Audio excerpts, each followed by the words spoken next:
Well, we are so excited to have Zeke Graf here today. Zeke is becoming a really good friend of mine. He and I are in a business networking group together, and he's someone that I've learned to really look up to in business and life experiences. Zeke does interior plastering, and when people think of like Venetian plaster, they think of maybe a very stereotypical kind of like, I don't know, maybe like Mediterranean Venetian. Yeah. Zeke does things that you can't imagine. The beauty is phenomenal. He brings in samples of his work, and I go, oh my gosh, this is what I would die to have inside my house one day. And so just really an artist and great businessman. So Zeke, thanks for being on today. Yeah, thanks for having me. This is great. I'm excited. Yeah. Yeah. So well, it's funny. What you try to do is you do it at the probably the worst time possible, and that was right before 2007. So I moved down to Los Osos at the time, and when I came down, I wanted to try to diversify my company because I had a plastering company, exterior stucco company for a long time, and I wanted to try to do something different, more artistic. So I went down to LA and took a school down there on how to do this product. And I went down, I was just blown away. Like I couldn't. I stayed till like 8 o'clock at night. They were like pushing me out the door. Get out of here! Stop using all my material. And I loved it so much, so I came back up and introduced it to every contractor I could find. Well, as we all know, what 2008 did, completely collapsed. So since I am doing a want, not a need type process, it didn't take off quite as quick as I'd like it to. Yet I kept pushing it through over the years. Like I'd do a fireplace here or a kitchen hood or something like that, and then it finally just kept building traction around here. Wow. What do you think was the hesitation on that particular product? Well, I think it was financial. Right? Yeah, like I said, it's a want, not a need, right? Like, so it's just I mean, to drywall, put drywall mud on a wall and paint it. It's pretty basic, right? Yeah. Cheap, and that's what everyone's used to. Yeah. If we look at like East Coast or we look at anywhere in Europe, this is all they use because it's a sustainable, eco-friendly material. Like there's very little chemicals, zero VOCs. It's very breathable, which we've lost that ability in our house nowadays. Yeah, since we're going that direction, just real quick, let's take a little rabbit trail. Like, what is Venetian plaster? What is the product that you use? So Venetian plaster is a lime-based product, right? So like limestones are readily found in Italy, and these limestones are little round balls that are kind of crushed down and made into a workable material. Okay. Whether it comes in a dry sack or it comes in a pre-mixed bucket. And however those materials are kind of produced, or whatever look you're going for, is how they kind of produce the materials. So they get imported from Italy. It's the stuff I use is all authentic. And yeah, once it's applied to the wall and it cures, it turns into its natural form of stone. Wow. So it'll age over time. So we've done exterior homes and the whole thing, and you look back at the homes now and they just look spectacular. How do they change over time? Is it a color? It's a natural material, so it's stone. Yeah. So if you look at any kind of stone down at the beach or wherever you go, like all that material kind of just like oxidizes. It starts getting calcium buildup in it, and it just kind of weeps down. Like you look at these old buildings and there's weepage coming down the windowsills and stuff. Like that's every building in Europe, since they actually have history in their buildings. So when I've looked at a bunch of these products that you've done and the samples that you bring in, like it is crazy artistic. I mean, it's very creative. Like the different colors you put together and the different things that you come up with and patterns and how you do it. Were you always creative, or was this something that found you and then you became creative? I never looked at myself as an artist. Wow. I looked at myself as I got mad because I was like, I'm not just a plasterer. I'm something else in this world, right? Like, obviously I love to motivate people. I love to pump people up and help them with their business. But like when I started getting the artistic version of this, it just really lit me up. Now I just spend hours in my shop just kind of doing samples and playing with colors. And you became an artist. Yeah, and a lot of it's over mistakes. Yeah. Some of these samples I make, it's because of a mistake I made and added this and added that. And I'm like, no, I meant to do that. When you're working with clients, do you find, especially because it's a newer thing maybe out here, do you find that they come to you with an idea of what they want, or are they really leaning on you as the artist, like you commission a painting or something like that to say, like, I don't know, what do you think? Kind of both. Okay. Like I'll sit there and help design what they're looking for. Maybe they want it in one wall. I'm like, we can do it in that wall, but check out this area over here where it should be done. Like more of an accent, more of a focal point when you walk into a house. I don't want my product to overpower a house. I want it to enhance what you have in the house already.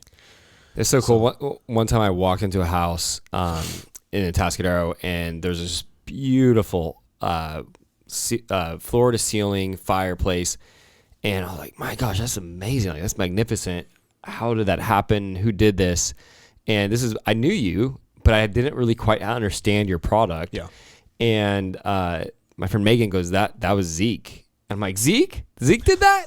I'm like, I didn't even imagine this product to look like that. Like, it's just so phenomenal and such a beautiful like art statement in that house. You look at that fireplace, that is the focal point of the whole house, is this fireplace that he did.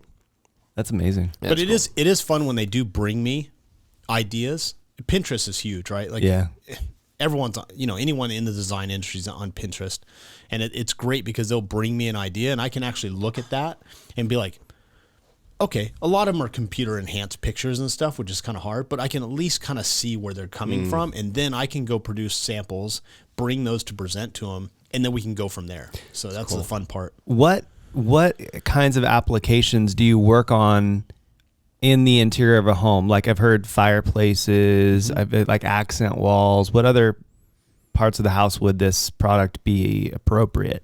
Any flat Any surface. flat surface. Wow. Yeah. What else have you done? Like any other, like what kinds of flat surfaces? Well, what's crazy right now, I'm doing one of the coolest powder rooms I've ever done. And it's a very small powder room. Oh, that's a good idea. Powder room. Yeah, it's great because they're usually like a kind of like a, I can't explain it. You don't really want to go into a powder room, right? Like it's like no, but they're one of those places you can explore and kind of go crazy with, right? Yeah. So I did another one in Paso where we did completely red, bright red. Oh yeah.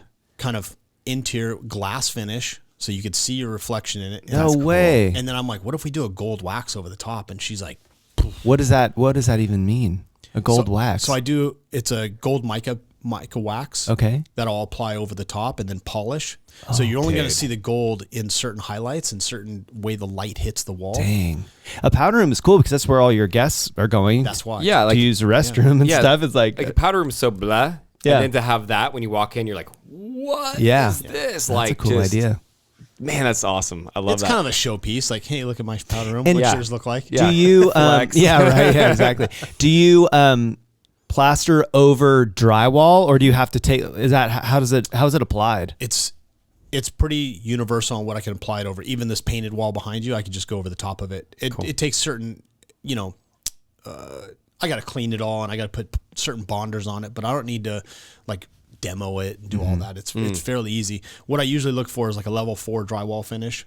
So it has to be taped, sanded, so it's a nice smooth surface for, probably 90% of the products I put on. The other products need to be a level 5 because my product's only going to look as good as what I'm putting it over the top of.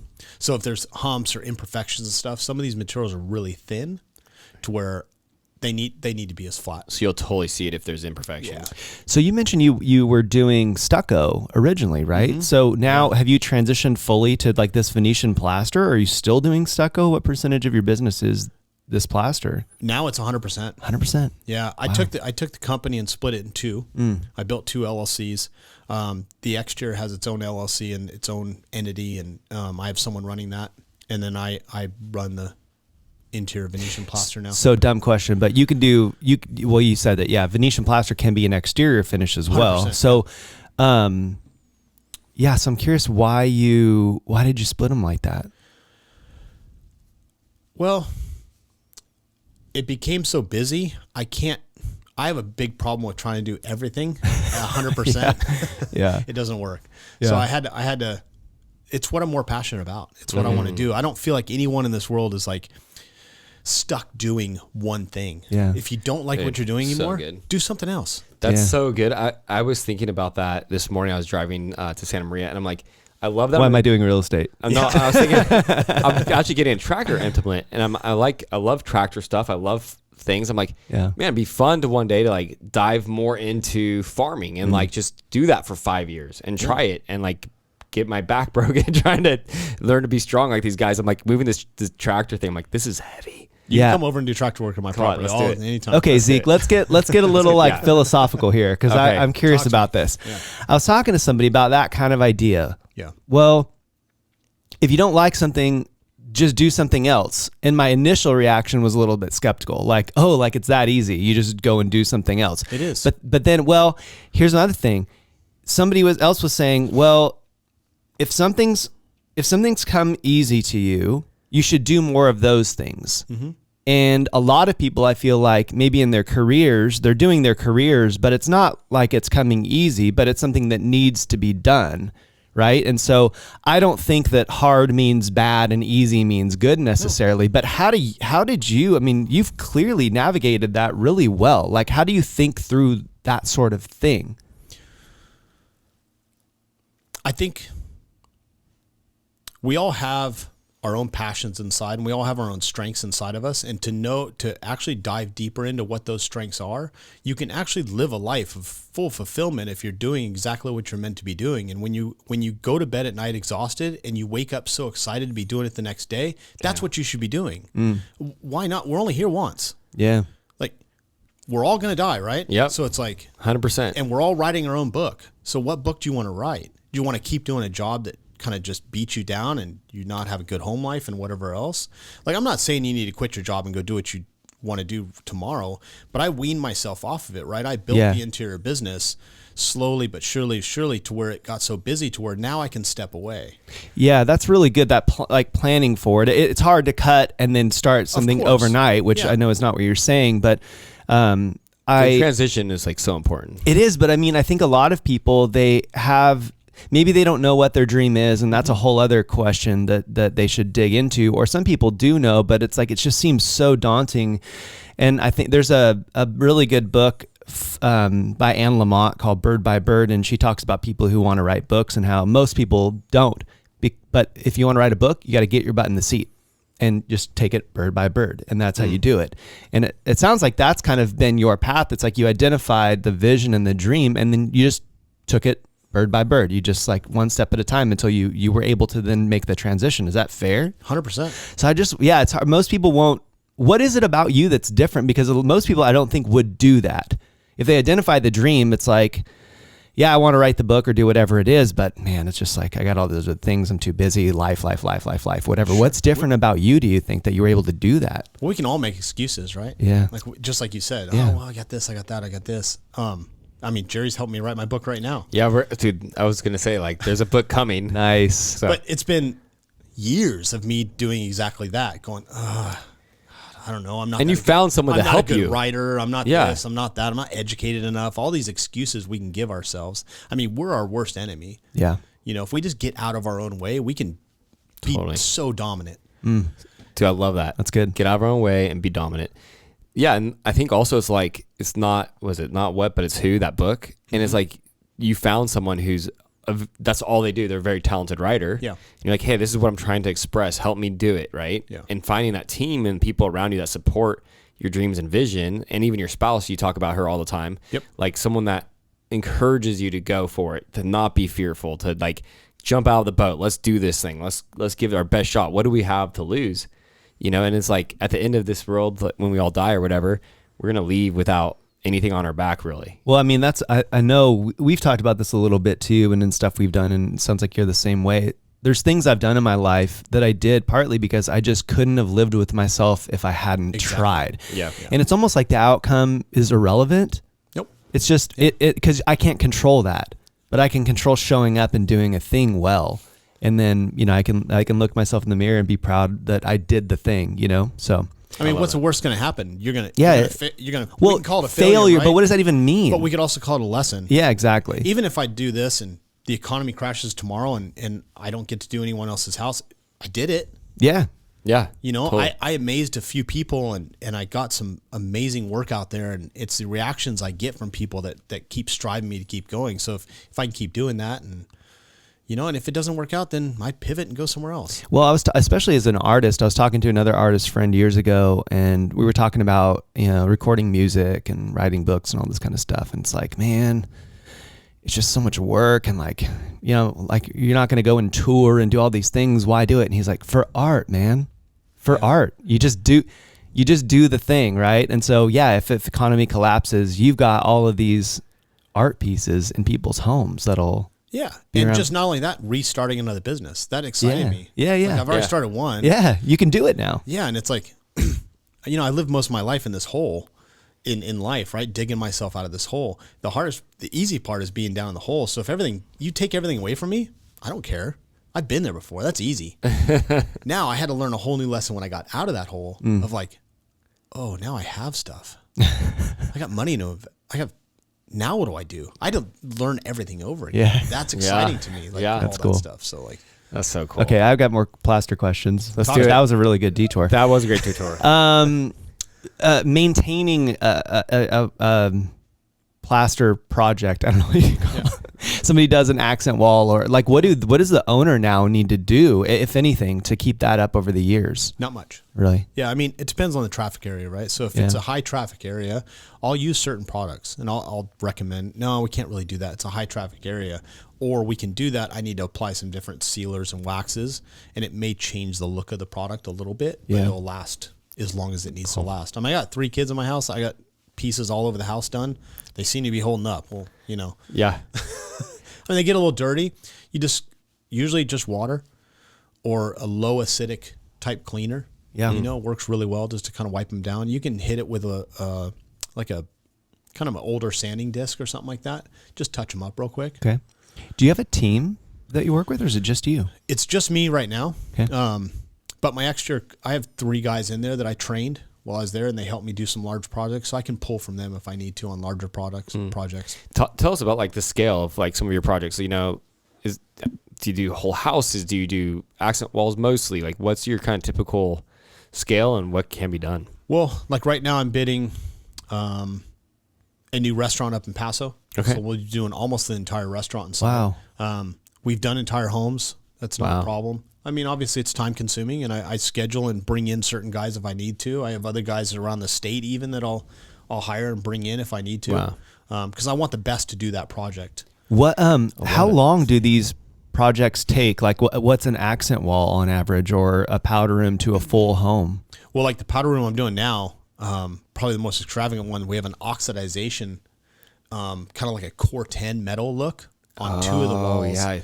And I think You're talking about this, yeah. Yeah, and the other 2 walls are metallofuso, which is a liquid metal. And so when I apply the liquid metal, it's applied in a liquid form, and then once it cures and dries, I start sanding it, and it starts out with 120 grit all the way to 4,000 if I really want to bring that shine out. Yeah, wow. So I mean I was in that powder room for 2 days just sanding. Yeah, you my do a gosh. lot of sanding.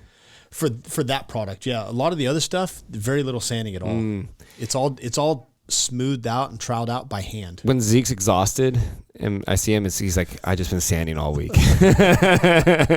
That powder room kicked my butt, yeah. Yeah. But it looks incredible. So I mean that powder room has taken me about a week and a half to do that one. An accent wall, a couple days. Okay. A fireplace, Oh, cool. 3 or 4 days maybe, depending on the Wow. detail of the fireplace. Dang. And like cost wise, what should people even expect? Is it hard to say? I mean, it is, but anywhere from like $10 to $25 a square foot.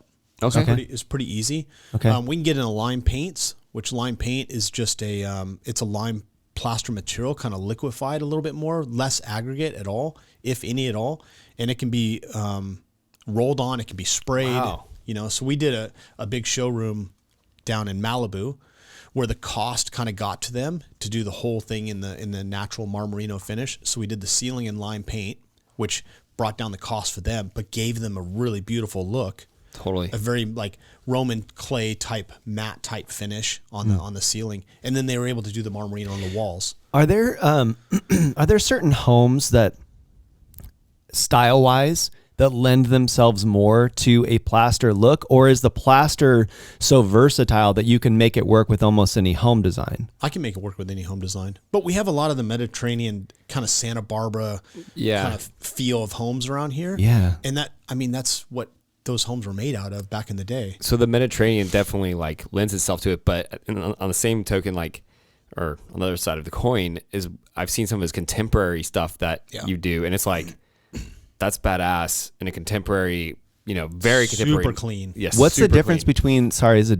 another ignorant question, but in a contemporary look, what would you do different with like drywall versus a plaster? Well, the drywall is going to have sharper corners. Right? Okay. It's going to look Yeah, very yeah. flat. It's going to be, you're going to have a very squared off type look. Uh-huh. And the Mediterranean has very archways and arch corners and larger bull nose and maybe a heavier texture, kind of hand applied stuff. When the contemporary look is very flat, very, What was the place where you kind of did like a headboard almost? Like, gosh, it wasn't a headboard, but like the guy didn't want to have a big headboard. He wanted the wall to be like the accent. Oh, Like that. so, that was yeah. crazy. So Seed's restaurant down in Slow, there, Slow. that big concrete wall. Yeah. That was his inspiration. He brought me that picture. He's like, this is what I want behind my bed. But he was going to have these giant concrete panels made and designed and then hung on the wall behind his wow. bed. I'm like, what if one of those falls on your head? Yeah, right. Yeah. That's going to be painful. So, and he didn't realize we could apply it just over the substrate that was there. So, I made a few sample boards. He loved what the ideas I came up with. And he's like, go for it. That's my headboard. Just How do what cool. you need to do. Right? I mean, that's awesome. So that took me about a week and a day or so to do. Cause I textured the whole thing and made it just look just like concrete. I add some different aging techniques to kind of bring out that age of the concrete and make it look a lot older than it was. And So cool. That's really sweet. So you can imagine like bright red with gold, like that is reflective. yep. All the way to like dark black to the typical like Venetian style, like the tans and kind of, I don't know, but colors, right? So the range, like It's endless. it's endless. And Whatever your mind can come up with, I can hopefully match. Wow. That's pretty sweet. it's pretty beautiful. And you're doing, sounds like a pretty even split between commercial and residential. A lot more residential right A lot now. more residential. Okay. Yeah, but the commercial projects are coming. Yeah. They want to enhance this space. They want to set themselves apart from different restaurants or whatnot. Yeah.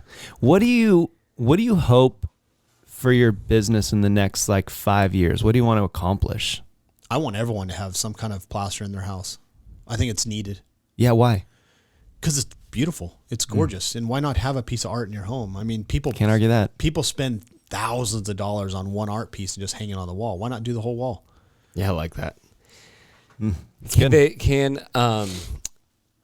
Like I know you don't really do exterior, but let's say there was like an indoor area. Can the indoor product withstand the elements? Yes. Okay, cool. Yeah. So you could do like if you had an indoor outdoor area that was like kind of a sitting type area, that'd probably be that'd fall in your scope. Well, we did multiple houses with a product called Vero, which is it's a lime based product as well, and those look incredible because they age even more because they're in the elements all the time. Yeah. but it fit that style of house to do cool. the entire exterior with it. Is there? I like this question. And it's like government gets involved and stuff. Is there like a real permitting processes, or because it's a finish, can you just go for it without having to go through permitting? Typically, Yeah, it's just like me painting. You don't need a permit to paint your house. So that's awesome. So you guys, if you're interested in this and you're like worried about permitting stuff, you can do some pretty cool changes to your house without any permits and like really bring out. And Zeke's got a great eye, so it's like, hey, like this is what we're thinking. What do you think? And then he could definitely direct you. I mean, I usually when I sit down with a client, it's a kind of a interview process. I want to make sure you're the right client for me, and I want to make sure I'm the right client for you, obviously. And I sit down and I have a kind of a manual that I bring with all types of finishes and colors and ideas I give them. And then I also bring a bunch of samples once I kind of meet with them and kind of see where their head's at. I can bring samples I have because I probably have, 70 to 100 samples in my showroom office, and I'll bring those and they can kind of feel the material and actually see them in person. And that really opens their eyes on what they can cool. what they can do. Man, it's so awesome. It's really cool. I love it. Yeah. Right. It's great. Time to get to know Zeke. Get to know Zeke. I feel like asking different questions. Can't deviate. I like the No deviation. I like the No deviation. influential person for you, Zeke. I mean, who was to you like the most influential person? How they impact your life? This was the only question on here that kind of threw me off. Because, and here's the only answer I came up with. I think there's been so many different phases in my life. There's been different influential people. When I was going through breakups or divorce or whatever else, I looked to certain people that I looked up to be that influence, to be a better man for my future wife or future woman I was going to be with. You know, as a kid, I read Tony Robbins. I read Jim Rohn. I constantly feeding myself with people I feel that have done better than I have, at least. So like now, my influential people today are people that are doing art that I want to be able to do. You know, like unfortunately, when I'm on Instagram, it's usually because I'm geeking out on some dude putting mud on a wall. It's probably pretty geeky, but like just his technique and the colors he's using, and it just blow me away. Like I'm going to London in August to go learn from one of the top guys in that area, you know, and that's who's influencing me right now. So cool. That's great. Okay, a little bit easier question. What's your favorite book, movie, or TV show? This is another good one. Yeah. Because I thought as a kid it was Top Gun. Oh, right? yeah. Oh, How yeah. could you not? dude. Everyone's. Yeah. Every. And I'm not gonna lie, Top Gun 2. It wasn't I'm gonna say it was almost as. I thought it was great. It was pretty good. Yeah. I watched it. I don't know. I just had it on a couple nights ago. Yeah. It's great. But- Side note, real quick on that. If you love Jets, the Blue Angels series on Netflix. Oh, I is saw that it. off the chain. Okay, I haven't Yeah. watched it, but My son already sent that to me. He's like, Dad, we gotta watch this. You gotta watch it. It's so good. My son and I watched it together. We're like, this is amazing. But the other day I was watching Rocky 2. oh yeah. Yeah. Yeah, Rocky 2. And I was watching the movie. I was like, this is so much of life. He already fought. He accomplished way more than he knew he was going to accomplish already. He ended up getting married. He realized that when his wife wasn't supporting him in what he wanted to do as a man, what he felt like he was, Totally. he was a mess. He couldn't train. He couldn't work. He couldn't do anything. And I think that's so relevant. Like for myself, when my wife and I are bickering or arguing or something, I'm a mess all day long because that's just in my head. Yeah. But when she's got my back, it's like, it's over. Yeah. And then as soon as she came out of her coma and pumped him up and said, go win, dude, it was on. Yeah. Like I'm getting goosebumps. It was just great. Dude, he hit those movies out of the park. He did. Yeah. He wrote those and And then he did something he always dreamt of doing, and that's winning a world champion. I mean, being the champ. be the champ. You know, it's like, Man. that movie just kind of, so I was like, maybe besides Gladiator, I don't know, maybe this just took my top Another spot. good Those are all good ones. Yeah, those are good. Those are good ones. Okay, describe your ideal day on the Central Coast. Start to finish, please include food. We love food. I love food. I have an amazing backyard. I have a house I'd never dreamt of ever living in. Well, I always dreamt of living in, and now I live in it, right? So, Yeah. like, even this, my mornings are pretty regimented exactly the same way. I get up around 5:30. I get up before everyone else. I grab a cup of coffee, go sit in my hot tub, and then I go from hot tub to my cold plunge, and then I get a workout in. I usually keep a sandbag outside my hot tub, and I do a sandbag workout. Whoa. This is new. I haven't seen anybody do a sandbag workout. Oh yeah, come on over. Okay. And then I get back in the hot tub and I start my day. So if I can start my day in that way and get a workout in and then spend time with the family in the morning, like having breakfast with my kids is probably my favorite thing. Give me a mountain bike ride too. Ooh. Day's Come over. on. you know? Yeah. That's And then let's awesome. talk about food. Please. Like I usually make breakfast. We'll make breakfast with the kids. But last night we made pasta, but it's got to be like real pasta, not the store bought. Like, do you make it yourself? I wish. Or do you? I'm not that talented. No, But, you could do it. DePaulo and Sons. Oh, yeah, I'd yeah, Throw they're a great. shout out to them. But I mean, Yeah. they have authentic, real, Yeah, 3 ingredient pasta. I'm a fan of pizza. Like it's got to be thin crust though. Oh, where do you go? Where do we go? Palamesa, I think. Oh, yeah. Palomesa, Palomesa's yeah. great. And what is it? Mountain Mike's. Never ate there before. Oh. Ordered that the other night. That was great. It's not bad. No, the For a thin crust chain, was it's like, great. it's good. Yeah. Yeah, it's good. Okay. So, Maybe hang out on the beach. okay. We'll drive on the beach with the kids or the truck and just kind of sit there and have a glass of wine. So when you do go I mountain enjoy. biking, I need wine involved in there. Somewhere. Wine. Yeah, of course. mountain Goes biking, without where do you saying. go? If I do get time, Yeah. when I'd love to go, it doesn't really matter. It's all fun. Okay. We should all go. Jeff's planning something right Let's now. do this. Yeah. Irish Hills is I love Irish. super fun. Yeah. It's really rocky though right now. I like the rocks. Yeah. I like that fast, flowy single Uh-huh. track. So you'd like the preserve. Have you been on the preserve? Oh yeah, a lot of times. Okay. It's kind of fast single. It is. but not what you're looking for. You're looking for drops or something. No, it's super fun. I just wish it's a different location. Okay, yeah. It gets really crowded there. It does. Get off the trail. That's usually what they're yelling about. Yeah. Okay, final question. How do people get in touch with you? Best way right now is you can go to my Instagram, CG Custom Interiors. You can ZG Custom Interiors? CG Custom Interiors. Okay. You can go there and see live work that I'm doing. I try to post stories and stuff like that so they can kind of see on a daily basis what I'm kind of pulling off. The website's being built. I've had to revamp everything, so building a new website for the interior business. And cool. But the Gram's the best way. Where it's at right now. Yeah, until I get more technology advanced. Dude, websites are a pain to build. We just finished one. Oh my gosh. Awful. They are one of my strengths. That's not it. Not it. That's not it. Yeah. You got others. That's not going to be in my future careers. No. Web designer. I will not quit one thing to do that. No. Zeke, thanks so much. Yeah, that was awesome. Man. Appreciate you. Yeah, it was awesome. Take care, man.